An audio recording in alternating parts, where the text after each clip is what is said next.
지난 월요일 청주에서 가장 유명하다는 우암산을 다녀왔습니다. 이 우암산은 높이가 335m 정도 되는 작은 산이었는데요. 소가 누워있는 형태를 닮았다라고 해서 우암산이라고 한다는 것을 알게 되었습니다. 우리 청주 분들이 참 조용하고 차분하시고 참 신사 같으신데 이런 산세의 영향을 받아서 그런 것이 아닌가라는 생각이 들었습니다. 정상에 올라가니까 그 팔각정과 또 데크가 있었습니다. 그래서 청주 도심을 이렇게 한눈에 내려다볼 수 있었는데 정말 놀라운 것은 저 멀리 반대편 서청주 쪽에 우리 신촌길 빨간색 그 건물이 보였습니다. 진짜입니다, 여러분. 제가 얼마나 감사하고 또 반갑던지. 여러분, 이 92년간 한결같이 이 자리를 지키고 복음을 전파한 우리 교회가 앞으로도 청주의 영혼을 위해 귀하게 쓰임받는 세상의 빛이 될 줄로 믿습니다. 오늘 예수님의 이 행적을 보면 예수님 주변으로 많은 무리가 따르고 있습니다. 2절 말씀을 보시면 그 이유가 예수님이 행한 표적을 보았기 때문이다라고 말을 하고 있습니다. 또 14절에 보면 그 오병이어 기적 이후에 무리들이 예수님을 향해서 한 가지 고백을 하는데 선지자라고 말을 하고 있죠. 그 이유 역시 예수님께서 행한 표적 때문에 그렇게 말을 했다라고 증언하고 있습니다. 즉 예수님 주변에 늘 인산인해를 이루고 있었던 것은 그 예수님 자체 때문이라기보다는 예수님이 하신 일, 표적 때문에 그러했다라는 것을 말해주고 있는 것이죠. 여러분, 소위 표적 중심적인 신앙이 있습니다. 표적 중심적 신앙. 예수님보다는 예수님이 주시는 그 축복을 더 소망하고 기대하는 그런 신앙입니다. 이러한 신앙은 예수님을 믿는 그 목적이 표적에 있기 때문에 쉽게 흔들리는 특징을 갖고 있습니다. 어떤 표적처럼 외부적이고 분명한 어떤 결과가 나타날 때는 그 신앙이 뜨거워지지만 그런 가시적 현상이 보이지 않으면 쉽게 낙심하고 실망한다라는 것이죠. 예수님보다 이적과 어떤 현상을 더 중시하는 이러한 신앙은 본말이 전도된 신앙이라고 할 수 있습니다.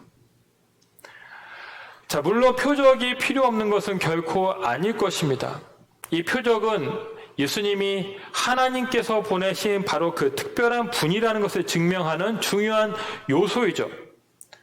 그러나 여러분, 이 표적보다 더 중요하고 더 근본적인 것이 무엇입니까? 바로 예수님입니다. 모든 표적은 예수님에게서 나옵니다. 예수님 자신이 표적입니다. 우리는 손가락이 아니라 그 손가락이 가리키는 대상 예수님을 바라보아야 합니다. 믿음의 주요 온전케 하시는 이 예수 그리스도를 바라보는 것이 바로 신앙입니다. 자, 그럼 예수님께서 이 공생의 사역을 하시면서 중요시하신 것이 무엇일까요? 예수님의 관심은 어디를 향해 있었습니까? 바로 사람입니다. 한 영혼입니다. 이것을 잘 보여주는 사건이 바로 이 앞장에 기록된 베데스다 사건입니다. 여러분, 이 5장에 보면 베데스다 연못에 이제 많은 사람들이 모여 있는 것을 보여주고 있습니다. 수많은 병자, 맹인, 다리 저는 사람들이 그 연못 주위에 진을 치고 있었습니다. 왜냐하면 가끔씩 천사가 내려와서 물이 동해질 때 이제 먼저 들어가는 사람이 병이 낫기 때문에 많은 사람들이 그 물이 동하기를 기다리고 있었던 것이죠. 자, 여러분, 만약 예수님께서 표적을 중시하는 자였다라고 한다면 예수님은 그곳에 있는 모든 사람을 다 고치셨을 것입니다. 그렇게 한 번에 다 고치셔서 예수님의 능력을 나타내고 수많은 사람들이 예수님을 따르도록 하셨을 것입니다. 하지만 예수님은 그렇게 하지 않으시고 그 중에 딱 한 사람을 바라보셨습니다. 38년 된 그 병자가 누워있는 것을 보시고 그에게 가셔서 내 자리를 들고 일어나 걸어가라 이렇게 말씀하셨습니다. 그냥 병을 고치는 그 표적을 우선시하기보다 그 한 영혼 내면에 깊이 들어가셔서 저와 소통하시면서 저의 영혼을 구원하는 일에 진심을 다하신 것입니다. 우리는 오해할 수가 있습니다. 마치 대량으로 물건을 생산해내는 그런 공장처럼 하나님께서 날 위한 기적과 축복을 쉴 새 없이 찍어내 주시기를 우리는 원할 때가 있습니다. 이러한 때의 기도는 주문이 되고요. 하나님은 마치 요술램프의 지니가 되고야 맙니다. 영혼 구원보다 당장의 현실적인 그런 문제를 해결받기 위해서 늘 기도하게 되죠. 그러나 여러분, 하나님의 역사는 그런 어떤 대량 생산해내는 공장이 아니라 마치 간의 수공업과 같다고 할 수 있을 것입니다. 한 땀 한 땀 정성 들여 물건을 만들어내듯이 하나님은 한 영혼에게 찾아가시고 그와 대화하시고 그에게 공감하면서 그 한 사람을 회복시키는 방식으로 일한다라는 것입니다. 가성비, 효율성 이런 것을 따지는 현대의 방식과 비교하면 참 정반대이지만 이것이 하나님이, 예수님이 일하신 방식이었다라는 것이죠. 오늘 5절 말씀을 보면 예수님은 눈을 들어서 무리가 오는 것을 보시고 무리가 자기에게 오는 것을 보셨다라고 했습니다. 이 오병이의 놀라운 기적은 어디에서 시작됐냐면 바로 예수님의 시선에서 시작되었다라는 것입니다. 특별히 이 예수님의 시선은 긍휼과 자비의 시선이었습니다. 병행하는 누가복음 그 말씀에 보면 무리를 보실 때 불쌍히 여기셨다라는 말씀을 더하고 있습니다. 한 영혼을 향한 긍휼의 마음을 보여주고 있는 것입니다. 저들의 줄인 배만이 아니라 그 줄인 영혼을 보시고 그 영혼을 살리시고자 사랑의 시선으로 바라보시고 그러면서 오병이어 기적이 일어나게 되었다라는 것입니다. 오늘 우리가 이곳에 모인 것은 바로 예수님께서 저와 여러분을 지그시 바라보신 그 결과임을 믿습니다. 나의 연약함을 아신 예수님께서 나를 먼저 보시고 나의 영적 궁핍함을 채워주셨기 때문에 나의 궁핍함을 채워주시기 위해 우리의 발걸음을 인도하시고 이곳 생명의 자리, 말씀의 자리, 구원의 자리로 우리를 이끄신 것입니다. 그러니 우리가 더욱 주님의 사랑을 깨닫고 주님께로 나아가야 하는 것입니다. 지난주에 그 부모님과 잠깐 통화할 일이 있었는데요. 제가 전화를 하면서 이 부모님이 조금 서운해 하시는구나 이런 마음을 느낄 수 있었습니다. 세상에서 제일 전화 안 하는 삼남매 이렇게 웃으면서 이야기하는데 이 말 속에 뼈가 느껴져서 참 뜨끔했습니다. 여러분, 우리 부모님들은 언제나 서나 자녀 생각을 합니다. 어릴 때는 행여라도 이 아이가 다칠까봐 걱정하고 학생일 때는 또 뒷바라지 하느라 걱정하고 대학에 가면 또 이제 취직할 일 그것 때문에 걱정하고 취직하면 결혼을 걱정하고 결혼하면 또 손주를 걱정하고 저도 부모가 되어보니까 정말 그런 것 같습니다. 자식은 다 커도 계속 자식인 것이죠. 이 부모의 자식 사랑은 끝이 없습니다. 여러분, 하나님이 우리에게 기대하시는 것도 이와 다르지 않습니다. 우리가 예수님을 생각하지 않고 오로지 축복과 표적에만 빠져 있다고 한다면 그 예수님께서 얼마나 기가 막히시고 서운해 하시겠습니까?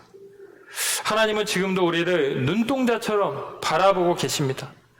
예수님 한 분을 바라보는 것이 믿음이고 그러한 믿음을 주께서 기뻐하심을 믿으시기 바랍니다. 자, 예수님께서 그 큰 무리를 보시자 이제 빌립에게 한 가지 질문을 하십니다. 어디서 떡을 사서 이 사람들을 먹일 수 있겠느냐 이런 질문을 하자 빌립이 즉각 대답합니다. 주님, 200데나리온의 떡이 부족합니다. 자, 이 빌립은 산수를 아주 잘하는 사람이었던 것 같습니다. 그 많은 사람을 보고 필요한 돈이 얼마인지를 즉각 계산할 정도로 참 똑똑했던 자였죠. 하지만 그의 대답은 무척이나 현실적이었습니다. 이 많은 사람을 먹일 돈이 우리에게는 없습니다. 이런 부정적인 반응을 하고 있습니다. 자, 그런가 하면 이제 안드레가 나타나더니 어디서 한 아이의 것이라고 하면서 보리떡 5개와 물고기 2마리를 가지고 옵니다. 이 앞서 빌립이 두뇌형 인간이라면 이 안드레는 매우 실천형 인간이었던 것 같습니다. 무리에게 직접 가서 음식 될 만한 것이 있는지 파악하고 직접 가져왔기 때문에 매우 그 노력을 칭찬할 수 있지만 이 안드레 역시 현실적인 입장에 머무르고 있습니다. 이 오병이어 가지고 무엇을 할 수 있겠습니까? 이 작은 거 가지고 이 많은 군종을 먹인다는 거 터무니없는 일입니다. 이런 비관적인 반응을 저 역시 하고 있는 것입니다. 여러분, 성경을 보면 예수님께서 빌립에게 이 질문을 하시면서 저를 시험했다라고 말씀합니다. 즉 특별한 의도를 가지시고 물으셨다는 것인데 이 빌립과 안드레 모두 예수님이 원한 대답을 하지 못하게 되죠. 결국 예수님은 사람들이 앉을 수 있도록 명하십니다.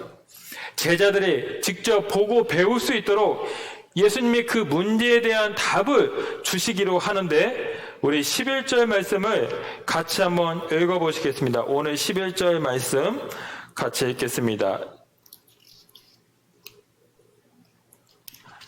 11절 읽습니다. 시작. 예수께서 떡을 가져 축사하신 후에 앉아있는 자들에게 나눠주시고 물고기도 그렇게 그들의 원대로 주시니라. 아멘. 자, 여기 축사라는 말이 나옵니다. 축사하신 후에 이 축사의 헬라어가 유카리스테오란 말입니다. 유카리스테오. 이 말은 감사, 고마움 이런 뜻을 가지고 있는데 특별히 기도나 예배 가운데서 하나님께 감사한다는 의미를 가지고 있습니다. 여러분 좀 이상하지 않습니까? 지금 전혀 감사할 만한 상황이 아닙니다. 수천 명이 모였지만 이 제자들 수중에 돈이 없었습니다. 음식이라곤 달랑 도시락 하나가 전부였습니다. 이건 감사가 아니라 비상 상황이죠. 사람들이 다 주목하고 있는 상황에서 아무 일도 일어나지 않는다라고 한다면 큰 수치를 당할 수 있는 상황이었습니다. 그런데 예수님은 지금 감사 기도를 하고 있습니다. 이것이 무엇입니까? 하나님을 향한 절대적인 신뢰입니다. 지금은 당장 아무것도 없고 막막하지만 하나님이 이루실 그 일을 기대하면서 기도하는 것입니다. 하나님, 여기 큰 무리가 있습니다. 저들이 두려워 있지만 지금 우리에게는 아무것도 없습니다. 주님 역사하여 주옵소서. 주님의 일을 나타내시옵소서. 이렇게 주님의 능력과 권능을 믿고 감사하며 기도하는 것, 이것이 바로 문제 앞에서 우리가 해야 될 태도라는 것입니다. 믿는 사람과 세상 사람들의 시각은 다릅니다. 세상은 눈에 보이는 것만을 가지고 판단하죠. 객관적인 사실에 입각해서 사고하고 과학적으로 증명 가능한 것만이 진리다라고 여깁니다. 모든 상황을 판단하고 결정하는 그 최종 책임자는 자기 자신입니다. 반면 성도는 어떤 사람입니까? 보이는 것만이 아니라 보이지 않는 것을 믿는 자들입니다. 하나님이라면 어떻게 하실까? 이것을 향한 하나님의 뜻은 무엇일까? 이렇게 늘 하나님 관점에서 먼저 생각하고 기도하는 것입니다. 객관적인 상황으로는 도저히 감사할 수 없고 기도할 수 없는 그런 상황이라 할지라도 이 안에 하나님의 뜻과 섭리가 있음을 믿고 하나님께 감사 기도하는 것, 하나님의 일을 기대하는 것, 이것이 우리 성도의 자세, 태도여야 한다는 것입니다. 사단이 주는 대표적인 생각이 뭔지 아십니까? 바로 패배주의입니다. 우리는 안 돼. 우리는 할 수 없어. 이런 생각을 하게 한다는 것이죠. 우리한테는 200데나리온이 없습니다. 우리에게는 달랑 도시락이 전부입니다. 이것으로 무엇을 할 수 있습니까? 이렇게 늘 불평하고 낙심하도록 하는 것이 패배주의의 특징입니다. 패배주의자들을 보면 나름의 타당한 이유가 있습니다. 그들은 그 데이터, 어떤 보이는 수치가 측정 가능한 그런 수치 데이터에 의존하면서 그것을 가지고 판단을 합니다. 이 데이터로는 이 상황에서 우리가 아무것도 할 수 없습니다. 이 상황의 문제를 해결할 수 없습니다. 이러면서 그들은 절망하고 낙심에 빠지게 된다는 것이죠. 그러나 여러분, 우리 하나님은 데이터를 가지고 일하시는 분이 아닙니다. 하나님은 믿음으로 역사하시는 분이십니다. 우리의 상황과 환경이 쉽지 않더라도 우리가 믿음을 가지고 하나님을 바라보고 하나님을 절대 신뢰하면 하나님은 그 우리의 믿음을 통해서 우리의 기대와 상상을 뛰어넘는 놀라운 방식으로 역사하는 것입니다. 그래서 우리도 예수님처럼 항상 문제 앞에서 축사해야 합니다. 하나님이 어떻게 일하실지를 기대하면서 하나님께 감사하는 것입니다. 그러면 오병이어의 기적이 일어나는 것입니다.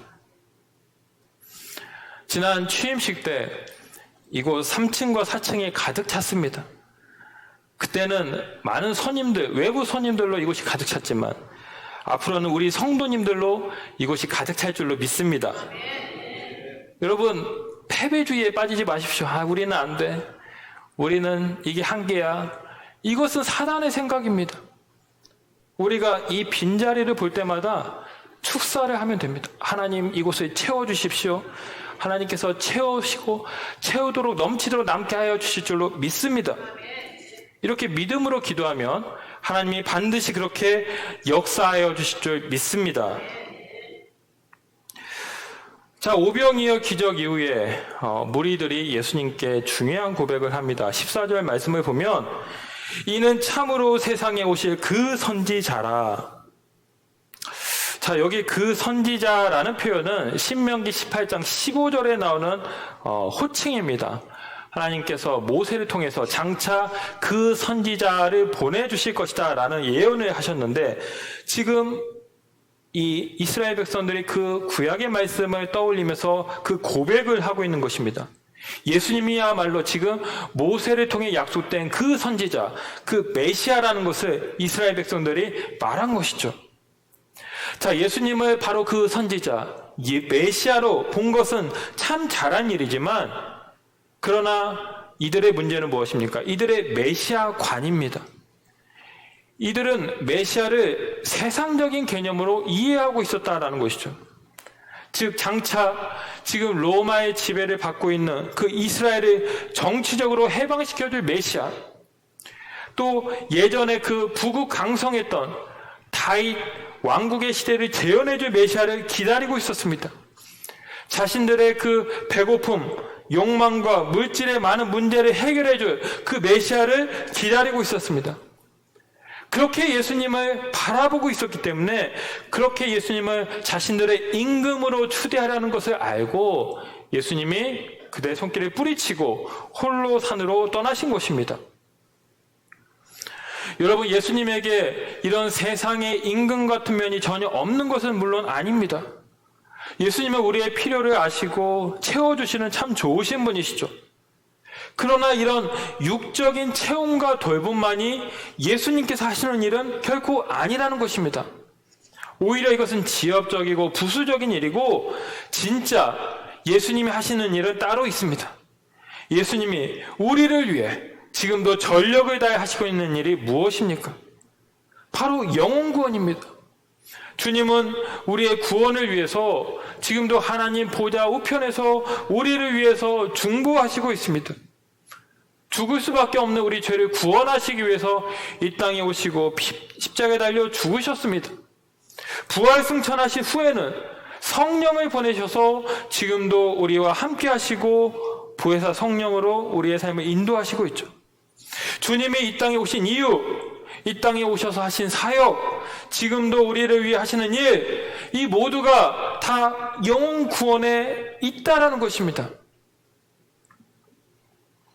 물질이 나쁜 것은 아닙니다. 그러나 이 물질에 천착할 때 우리의 영성은 빈약해지고 저급해지게 됩니다. 예수님보다 표적과 이적을 쫓아서 병들어가고야 맙니다. 우리는 무엇이 중요하고 무엇이 더 시급한지를 분명히 알아야 됩니다. 가장 먼저 살아야 될 것은 우리의 영입니다. 우리의 속사람이죠. 우리의 마음이 예수님의 말씀과 사랑으로 치유되어야 합니다. 우리의 영이 회복될 때 비로소 우리의 육도 강건해집니다. 우리는 영적인 존재입니다. 이 세상에서 이 영혼권보다 더 중요한 문제는 없는 것입니다. 오늘 이 오병이어 기적 이후에 예수님께서 자신에 대해 하신 중요한 말씀이 있습니다. 예수님이 기적 직후에 자신이 어떤 사람인가를 자기 계시의 형식으로 소개했는데요. 사실 이 오병이어 기적을 행하신 이유도 바로 이 말씀을 가르치시기 위해서 하셨다라고 볼 수 있습니다. 무슨 말씀입니까? 요한복음 6장 35절 말씀인데요. 요한복음 6장 35절 말씀 자막에는 없지만 우리 같이 한번 읽겠습니다. 요한복음 6장 35절입니다. 예수께서 이르시되 나는 생명의 떡이니 내게 오는 자는 결코 줄이지 아니할 터이요 나를 믿는 자는 영원히 목마르지 아니하리라. 아멘. 나는 생명의 떡이니. 여러분 지금 앞서 제자들과 백성들이 떡을 먹지 않았습니까? 그 배고픈 상황 속에서 얼마나 맛이 있고 또 얼마나 배가 불렀겠습니까? 그런데 예수님은 말씀하시는 것이죠.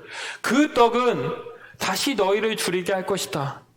육적인 배고픔은 시간이 지나면 다시 너에게 찾아올 것이다. 그러나 나는 너를 결코 줄이지 않게 할 떡이 있다. 너의 심령과 골수를 강하게 하고 참된 만족을 주는 떡이 나에게 있다. 그것은 무엇이냐? 바로 생명의 떡 예수다. 나를 먹어라. 나를 믿으라. 나의 안에 거하라. 나를 소유하는 자, 나를 믿는 자, 그 자가 생명을 얻는다. 나는 생명의 떡이다. 이렇게 가르치신 것입니다. 사랑하는 성도 여러분, 무엇으로 만족함을 누리고 계십니까? 세상적인 것은 내 영혼에 참된 만족이 되지 않습니다. 우리는 그 세상의 무엇으로도 참된 부유와 만족과 평안을 누릴 수 없습니다. 우리에게는 병든 심령을 고쳐줄 참된 치료제가 필요합니다.